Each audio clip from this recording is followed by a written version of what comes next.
Good morning, and you're very welcome to our discussions and interviews today on the games-based training project. In all European countries, we have had issues with workers with insufficient basic skills. This means that they have less opportunities in their current jobs and also limits their career in the labour market. Among those adults participating in adult education, the lack of basic skills limits their outcomes in terms of training and education.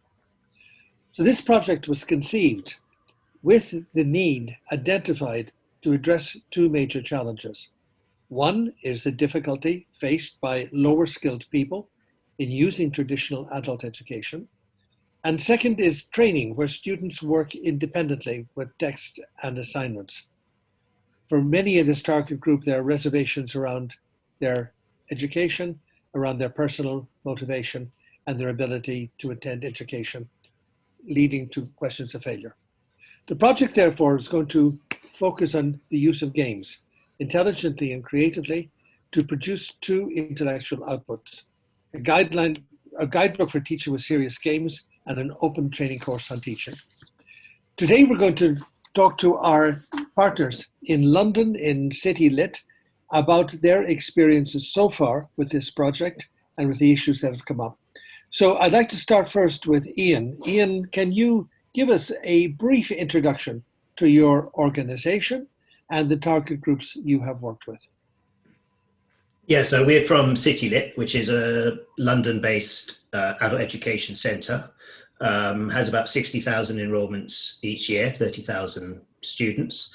But we're part of the Universal Skills Centre. And we actually frame our provision in terms of universal skills, i.e. common skills that everyone needs, rather than basic skills. Because although our learners, particularly here in ESOL, which is the area that we were focusing on in this project, they're actually very highly skilled. They just happen not to have English as their main language, as their first language. So we see that as just an essential part of the skills that are needed for anyone to be able to do well and make progress, participate and express themselves in a democratic society. So we focused on two particular games or play, and one of the areas that we discussed during the project was that distinction between play and games. What's the relationship between them? So those are the two projects that we focused on. I can give more detail later if you wish. Very good. Your college, CityLit, it's a public institution. How long has it been in operation? We just celebrated our 100th year, so that's an easy question to answer. But yeah, we're in our 101st year now. And what kind of previous experience have you had of games-based training? We use, it's actually quite a common thing in the UK to use games and play as part of ESOL, English for Speakers of Other Languages. So in that sense, for us, the project challenge was to think more specifically about how we were using it, and to possibly be more precise and more self-conscious about the merits, the challenges, the benefits, and so on of using a game-based approach. And we chose two sort of different projects really for that purpose. Okay, that's great. And in view of that, in view of what you've been doing in this project, how would you be able to describe the impact of the tools we've been developing so far? Impact both in terms of not just your target learners, but also in terms of staff or any other stakeholders you might identify. Yeah, that's an interesting question, and particularly actually in relationship to staff. So I think there were two areas that really have, well, perhaps possibly three. I'll see if I can remember them whilst I'm talking. I mean, is that the first one actually is the impact on staff, particularly of our first project, and how that transformed, I would say, some of her teaching. And I think that was really a fantastic thing to see. Secondly was the use of games, because most of our ESOL learners are migrant workers, often working 2, even 3 jobs a day, shift work, starting very early in the morning, continuing late at night. And as one of our students said after this, that one of the big things about this was that she she comes to classes, and of course she's tired. So actually the bodily involvement, which is what the first project entailed a lot of, just really inspired her and meant that she didn't feel tired. And the whole aspect of play, and if you like, the flow element of being in play, just the enjoyment, just really helped her learning and overcame her tiredness. And then the third area, which is an interesting area and one that we sort of developed, I think, as a result of discussions within the project, was actually taking a game, was just a game in itself. And we played that. And although it was related to language, it wasn't a way of playing in order to practice language elements. It was possibly the other way around. Interesting little take, and that's an interesting difference, I would say, from how we've approached that sort of. So yeah, so thinking both from the learner perspective and from the tutor perspective. Okay, so generally with the project, I mean, we've looked at the key rationale for it and points and the individual cases you're bringing up, which are quite compelling. What do you feel what progress have you made? Well, should I outline what is possibly our first project and how we approached it, which is what's called ACT ESOL, and that's taking something that had been developed in another project, and to try to sum it up very quickly is that learners groups situations that they've encountered themselves in which they've experienced the wrong end, authority, or even mild rudeness, some form of conflict, some form of social difficulty. And then they agree on one in their group, and then they reenact that scene. And then after that's finished, what's called the joker, who's usually the teacher, more skilled at this, they can become the joker. They then start to investigate this scene, what's happened, what's the understanding of students, what's the conflict, why, and so forth. And then they reenact it again to try to find solutions or resolutions to the conflict issue.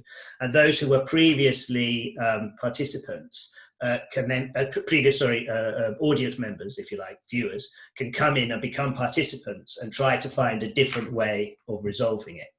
And I think that's something that we're looking actually to,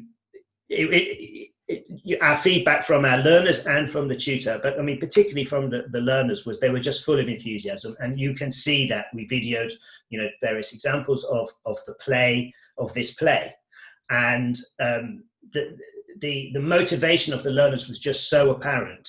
And I think the thing that I would say that we've most taken from that is that there is some distinction about taking what is a real life experience and transforming that in some way, whether you want to call that into an aesthetic form or however you might want to see it, but it's been transformed into something that is now play. So it's based on real life, but it becomes play.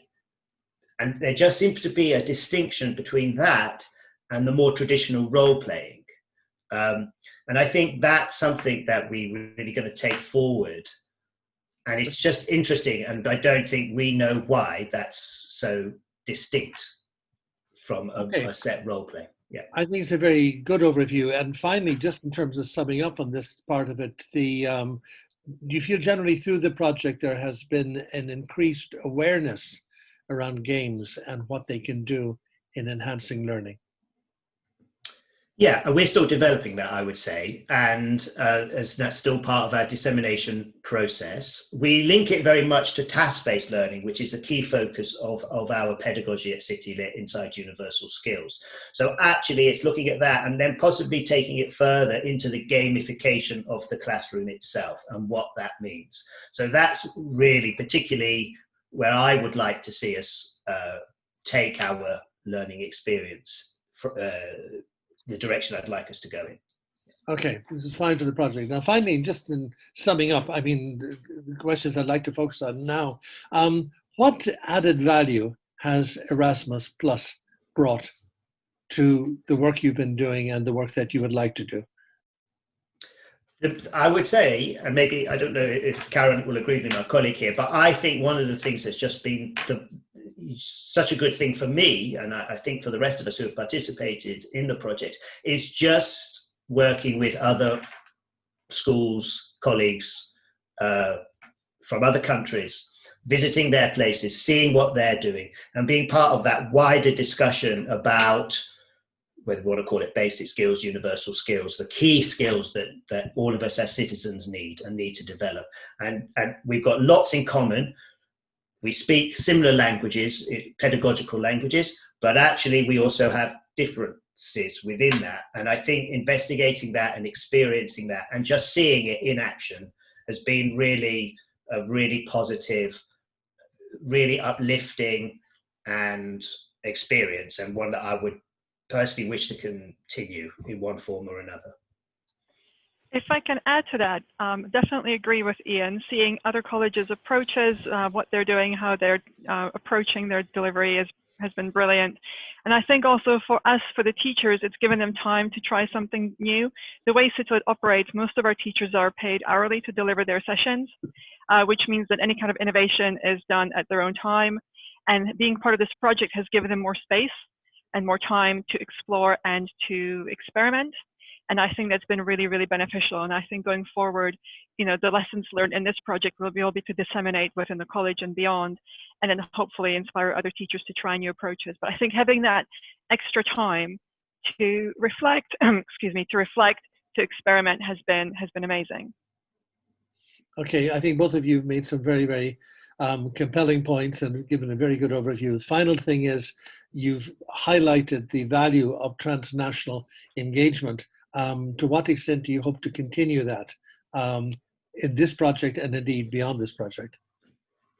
Well, as you know, that's an awkward question for us in the UK at the moment, and yeah, a source of great regret that could become much, much more difficult. And what I'm hoping is, I mean, we've already established relationships with the colleges that are part of this project, and I'm pretty confident that those are going to continue in one way or another. We await to see, I guess, in the UK with the new relationship with the European Union, how exactly that will go forward. But I think it would be a travesty if we weren't able to share in the way that we have been doing, because this for me is like the beginnings of something in terms of my personal experiences. So first Erasmus project, and it would be such a loss that if we were not able to continue that dialogue and the debates that we've been having. Okay, most helpful. Thank you very much for your comments and your observations. And we look forward to seeing how you progress in the remaining time on the project. Thank you very much. Thank you. Thank you.